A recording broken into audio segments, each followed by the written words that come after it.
ప్రపంచం అంతా friendship day జరుపుకున్న సందర్భంలో ఒక నిజమైన స్నేహితుడు మనందరికీ ఉన్నాడు. మీకు ఫ్రెండ్స్ ఉన్నా లేకపోయినా రియల్ లైఫ్లో మనందరికీ ఒక మంచి లాయల్ ట్రూ ఫ్రెండ్ ఉన్నాడు. ఆయన ఎవరో కాదండి, యేసయ్య.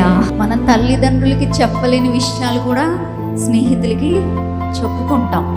కానీ యేసయ్య అంటున్నాడు, నేను నీ స్నేహితుడిని, నువ్వు నాకు ఏదైనా చెప్పచ్చు, నీ మనస్సులో ఉన్న బాధ ఏదైనా చెప్పచ్చు, నీ హృదయాల లోతుల్లో ఉన్న వేదన ఏదైనా నీవు నాకు చెప్పచ్చు. ఈ లోకంలో ఏ ఫ్రెండ్ ప్రాణం పెట్టలేదండి, ఏ ఫ్రెండ్ మన కొరకు ప్రాణం పెట్టరు, ఏ ఫ్రెండ్ నీకు రావాల్సిన శిక్షను వాళ్ళు అనుభవించరు. కానీ యేసు ఒక్కడే మనందరి కొరకు ప్రాణం పెట్టాడు. ప్రాణం పెట్టిన స్నేహితుడు, మన కొరకు శిక్షను భరించిన స్నేహితుడు, మన కొరకు ఏం చేయడానికైనా రెడీ అయిపోయిన స్నేహితుడు. హల్లెలూయా.